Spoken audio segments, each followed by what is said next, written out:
Perfect. I'm glad this isn't 2 o'clock in the afternoon. You just had lunch. The lights are down. Everybody's starting nodding off, right? So last meeting I went to was last week, and I got stuck at the very last. Everybody's falling asleep. Terrible place to be. This week, though, in the morning, it's a lot better. Coffee, donuts. I got to make one correction on the last presenter. I appreciate everything you put out there, but I think you said a Subaru Forester, and you said a guy. I'm just making a correction. I just didn't want anybody pick up on that one. All right, not maybe. I just think that commercial's funny where they make you believe that. That is pretty good. That is pretty good. So I'm Matt Ward. I'm with Nano Yield, based out of Utah. I live down by Cedar Rapids. We're a new company to the Midwest. We've been around for 14 years on the West Coast, but not here in the Midwest. So what you're going to see today is relatively new. So what I represent, I came in and I talked to Matt here a couple of years ago. And I said, hey, look, we got a new product. How do I bring this back up? Boom, boom, boom, boom. Where's the arrow at there? Yeah, I said, look, I got a brand new product. It's called Magic Weasel Pea. We have dolphin snot technology. Are you interested? Do you want to hear about this? You guys got to laugh. Come on, it's too early in the morning. That's kind of funny, right? So Matt looked at me, and you guys may not realize, but Matt probably has, what do you get, Matt? 20 guys like me that come in every year you're like, hey, I got this newest thing. It's going to change the world. You get, that's probably what, there you go. There you go. So these poor guys get guys like me all the time coming in, and this is what you think. You think it's a snake oil. No, magic. Good God, what does this thing really do? So my goal today is with you guys is to convince you that this is new, and not only new, but it's novel. It's not like anything you've really seen before. Now you kind of sit your head and you go, oh my God, one of these things then too. At the end of the presentation, hopefully I can do it. And if I don't, talk to me afterwards, because I didn't do my job if I didn't quite do that. So the product that we actually have is called Nano Pro. And Matt actually has some of it sitting right in that, right up over there in that shelf, because he started using it here 2 years ago the first time, and last year he started using quite a bit more then too. So Nano Pro is a nanoparticle. It comes in a 2.5 gallon jug. It's ultra distilled water and 1 trillion nanoparticles made out of silica sand. You put it in with your 32% starter, side dress fertilizer, whether it's ATS or it's just 32. You can put it with your fungicides, insecticides, your herbicides, and you get about 25% better uptake with whatever it is you're using to give you enhanced control, better results, and a low use rate of 4 ounces an acre. So yes, now it does sound like Magic Weasel Pea, right? Because it does everything. And that's where I got to kind of convince you exactly what this is. So nanoparticles, I think a couple of guys over here said they've heard of NanoPro before. Nano's a little bit like Kleenex. Like if you go home tonight and you say, hey, honey, hopefully you got a honey, not a Subaru driver, and you say, hey, look, can you get me a Kleenex? Well, chances are she's going to come out with a Puffs or a Walmart or, something like that, a tissue. But we call it Kleenex. It's very generic. Nano's a generic word then too. But what we do with our particle is we mill our particle into a nanoparticle. It's about right around 100 nanometers. And because of that, that gives us some very special properties with this that makes it work in a very unique way. So the way that you get into a plant right now with anything that you're using, a molecule, it goes into that plant one molecule at a time. So diffusion is high pressure, low pressure. That's all of your crop protection. Ion transport, or this is active transport here at Iowa State, that taught me is ion transport, is all your fertilizers. One molecule at a time. So if you take an hourglass, you can turn it upside down. How long does it take for those sands to get through the hourglass? Anyone? I get guys telling me 10 minutes. It's an hourglass. It's an hour to get through that, right? So it's one molecule at a time. It's just that one sand, the second sand. It's a very slow process. And that's exactly how diffusion and ion transport work. That's why your old 4-pound Roundup, guys remember that from a long time ago? The rain fast on that was 6 hours because you can't change that process. That's the reason why it's so long to get into the plant, was because it only can go in one molecule at a time. So what we've done is we've introduced a third way to get into the plant. That process is called endocytosis. Now that's a really funny, smart-sounding word, but what that is is we replicate a plant virus attacking a plant.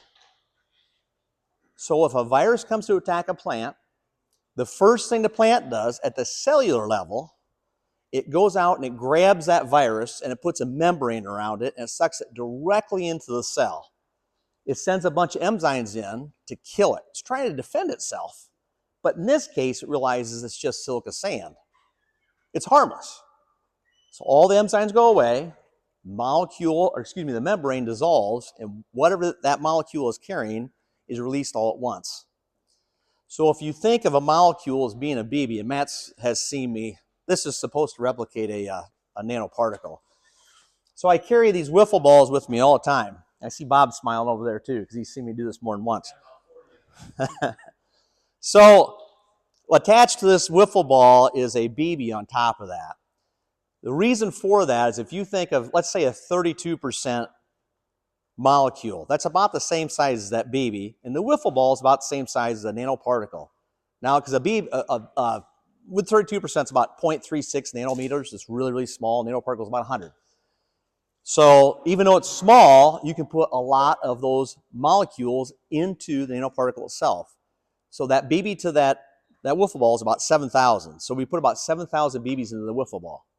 So either we can take that 32% and we go in through active transport, one molecule at a time, or we can load it up onto the wiffle ball, and through that process of endocytosis, we can take in 7,000 at once. The plant can't tell the difference. They go in at the exact same time. So which gets more into the plant, the BB or the wiffle ball? Thank you. Audience participation. Good. The wiffle ball gets you that much more in there. And that's our secret sauce. It's a patented technology. And that's how we get more into the plant. And that's why it doesn't matter what you're using. It matters what you load on to that silica sand nanoparticle, in this case, the wiffle ball. So it doesn't matter if it's 32. It doesn't matter if it's a fungicide. It doesn't matter if it's a herbicide. It doesn't matter if it's a plant, potassium acetate taken into the plant. That's how we get more into the plant. Does that kind of make sense? So it's a novel technology. The interesting thing about this is it actually isn't new. We've been doing it West Coast for 14 years, but the owners of the company actually replicated this from chemotherapy. So we've been using nanoparticles in chemotherapy for about 30 years. So about 30 years ago, they figured out that if we take and we can load the chemotherapy onto a particle, and in fact, in some chemotherapies, they use the exact same silica dioxide we use, because the human cell goes through that same process with the virus to bring it into the human cell, and they get a lot better results with that. So it's not new, it's just new to agriculture, but pretty unique.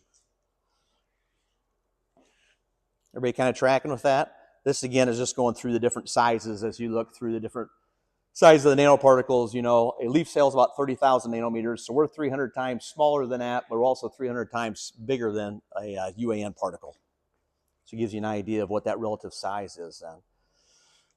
Our technology is patented. We have 11 patents on the nanoparticle itself. So if you hear the word nano, again, like there's nano brown sugar, is in some testing you'll see in that later on. It's from Max Ag Systems out of Minnesota. And it's a good product, but it just means it's small. Nano brown sugar just means small. If it doesn't go through that process of endocytosis, then it isn't working the way ours does. It just means you're putting something else that's really small that can get into the plant.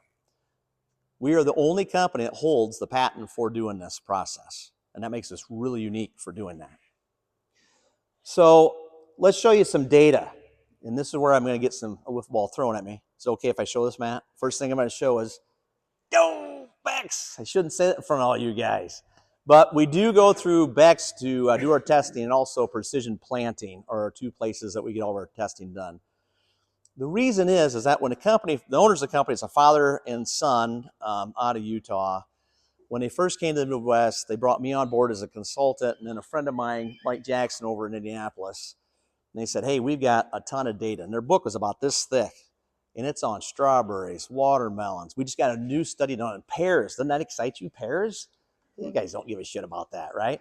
So he said, look, how many times has a company showed up and he said, we got great data? It's all company data. And what do you guys see? Well, we win everything, right? So we didn't want to go that route. So instead, we went to a third party through Beck's and Precision Planting. So that way you have some confidence in the product that it actually works with a third party. Because the way these guys work, you sign on for the Beck's PFR, the Practical Farm Research. And when you sign on for that program, you don't pay them anything, but you sign that they publish good or bad. And that's the reason why we've had some companies pull out of that several times, because if it's bad results, they publish it anyway. We haven't had a bad result with them yet. We've had some that aren't as good as we hoped for, but the confidence is that you have data that's really good. So this is 4 years of data. They call it starter fertilizer. If you look into Beck's, it lists the page numbers right up through there. If you look into Beck's PFR, it lists as a starter fertilizer. It's actually planter applied UAN. I don't know, that's just how they do it out in Indiana, I suppose. Anyway, it shows by putting the nanoparticle in with your UAN, you're averaging about an $18 ROI on that. That's over the cost of the product at only 4 ounces an acre. In today's world, where the commodity prices, I know they've jumped up here in the old crop quite a bit. We gave a little bit back here last week. But even then, you got to manage for where can you get a really good ROI on a low-cost product. And I think that's something we can deliver to you guys. This is showing the Nano Pro in with leading crop adjuvants. So if you put it in with your anything like your fungicides, your insecticides, anything like that, showing about a $15 ROI. And we have several different data points. I just brought a few of them with me. This is a new one. That was 4 years data too. We're back into the Beck's testing for next year, so it'll be 5 years data we'll see. This is a new study they did last year showing it with a drone. So it's just 1 year data. But if you look over there, even in Minnesota, if they didn't have it in, they had a negative ROI on that. By putting the actual nanoparticle in with that fungicide with the drone, they got a positive ROI. This is showing soybeans on a foliar application, $9 ROI. That's a 1 year on that one with NanoPack. NanoPack is a pre-package we have with micronutrients. Doesn't really matter what form it comes in. What you're looking for actually is the particle itself, because you can put it in anything that you're using it as well. Then precision planting, and again, we'll run through some data with this. And this is all available on our website, by the way. This is Nano N. This is a 4 years with those guys then too. And this is showing their planter applied UAN with an $18 ROI. Now, look how similar it is to the Beck's ROI. We don't, if you go to the magazines and you add everything up, you can get, 600 bushel of corn if you put it all together. Nobody's getting 600 bushel of corn, You're not getting that. We're not promising anything like that. We're promising a product that's 4 ounces an acre, low cost, costs about $4 an acre to put it in. But we can get you some nice ROIs at a low cost. This is soybean with a fungicides, $10 ROI on that. This is also 4 years of replicated data. NanoPack, this is a 1 year brand new for this year. Again, that's our micronutrient with the nanoparticle, showing a $13 ROI on that. And again, all available online, so that way you can have some confidence in this. This is one with our Nano K, which is potassium acetate, putting it in on soybeans. So we have some really, really solid data as we get into this. Another one with nanoparticle, another good result on that then too. This is an in-furrow application. I'm going to guess there's not a lot of in-furrow applications up here, is there, Matt? A little bit, not a lot of planter applied like that. Good results on that, but it just depends if you're going for that or not. Okay, the one thing I asked about all the time right away is herbicides. Can I put the nanoparticle in with a herbicide? The reason why we start with the UAN, the foliar feeds, the fungicides, we get great ROIs. How do you show an ROI on a dead weed? Really difficult to do. We work great with herbicides. If you have a really clean field and you put the particle in with that, you're not going to see any difference because you already got a clean field. It's not a heavy pressure. But if you do have heavy pressure, and we found this out last year, anybody have water hemp in their fields, escapes, especially in soybeans, right? And if you didn't know about it, your landlord is going to tell you about it because they said, hey, you got water hemp everywhere out there. So last year, when we were putting the particle in with anything that's really systemic, Enlist, the new dicamba that was just brought up by Bayer, it worked great with that. Resicor in corn, Diflex, anything like that that's systemic. We really, really power it up to get a lot more activity with that. This is one study we did at University of Nebraska a year ago on kochia, and we saw about a 23% increase in activity with the Roundup that was in the tank. So, and then it shows the results of that then too. So if you have your standard program and you got pressure like that is on your right side, you guys look at this, and you put in the nanoparticle with that, it really doesn't matter what you put it in with, you're going to get better control with that. But again, make sure you got heavy pressure. Locally, this was taken down by Scranton. This is a customer that put it in with Resicor on water hemp. I know the pictures aren't completely beautiful, but you can see at the bottom there that we really smoked the water hemp that came through with that. This is another one that's down by Des Moines, Resicor as well for the water hemp, just so you can see, again, we do have really good activity with that. This one, Bob knows this one here. This is a customer that had lamb's quarter that was about up to his waist that was scattered throughout the field. This went with an enlist and smoked the lamb's quarter, which is also really damn hard to control then too. So pictures tell the story. We work well with herbicides. Just a little bit more difficult to show the ROI on that. But you can use Nano Pro, the particle, with anything that you're putting on your field. It can go in with your planter applied UEN. It can go with your side dress UEN. It can go with your ATS. It can go in with anything that you got for starter fertilizer. It can go in with your herbicides, especially your post herbicides, take down bigger weeds. It can go with your fungicides, and that's really where you see people start with it because the fungicide data is so good. Corn or soybeans with this then too. You can put it through foliar feeds if you're doing anything like that. If you got boron going on corn, or you got potassium acetate or anything you put in your soybeans then too. But it works really well. It's a novel product, and this is something you really ought to take a look at. So, did I convince you that it's a new product, but it's also novel? Everybody nod your head. Just play with me for a minute. Did you show the fungicide data? I did show on the soybeans the two that were up there, Bob. Yeah. Yeah. So it was about an $18 ROI on the fungicide. That's what we saw earlier on that. Nice return for a product that doesn't cost very much. Easy to put in. Also, compatibility. It mixes with anything. It's water-based, so you don't have to worry about cottage cheese. You don't have to worry about putting it in a jar test. You don't have to worry about anything like that at all. That water-based is a real big advantage for that then too. Because anybody had a problem with mixing something in, especially with ATS, and all of a sudden you got like a globule mix, your filters are all plugged up. Oof, it's a disaster. Amen. Yes, Bob. When you get almost 70 years old like me, you find these old Indian tricks.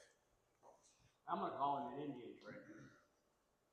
Somebody told me about this technology a year ago.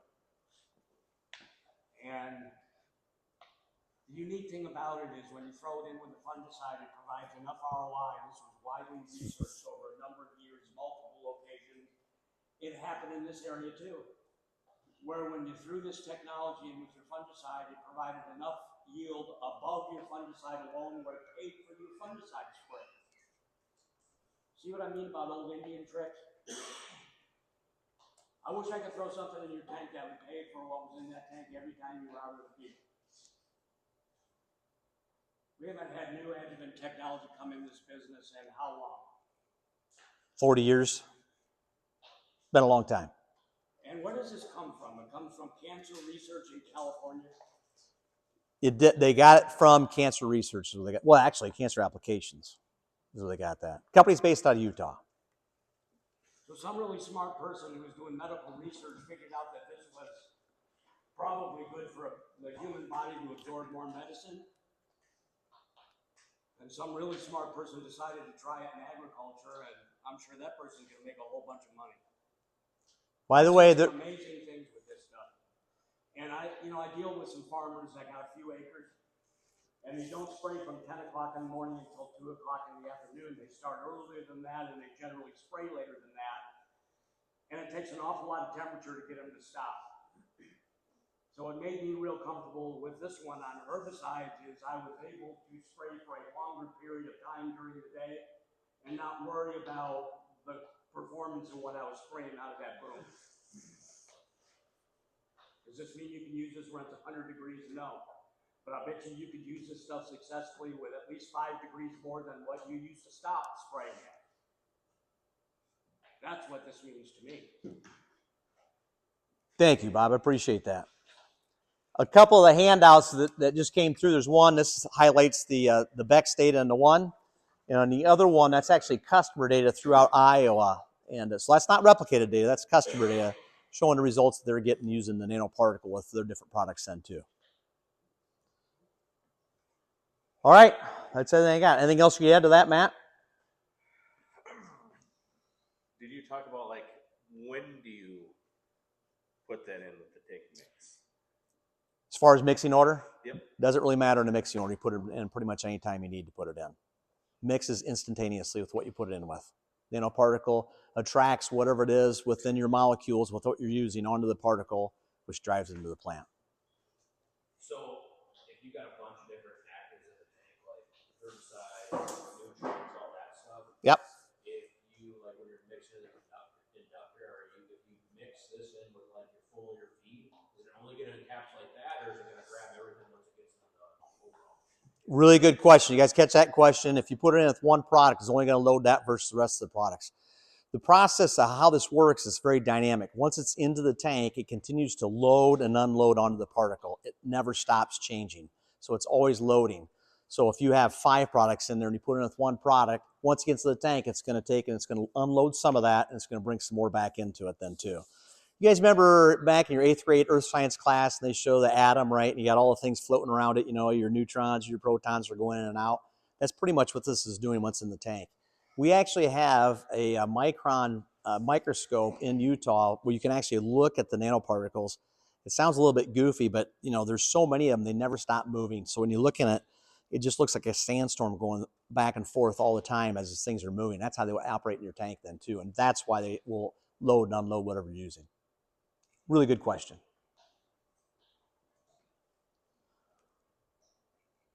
All right. You had some experience with last year, Matt. Yeah. Mostly positive. The only thing that wasn't is when we sprayed it, we forgot to put when we took it out. So, that can happen. Test, like, that can happen.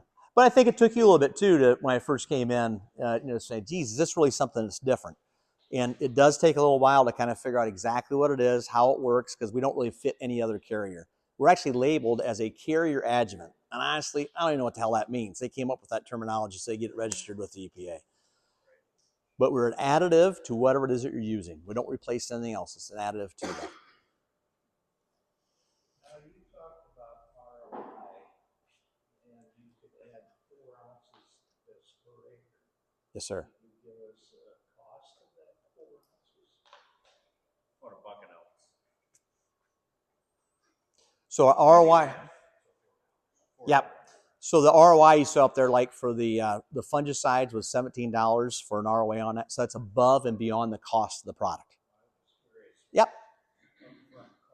Absolutely. Nope. Great question. Do you have an ombre label on any of it?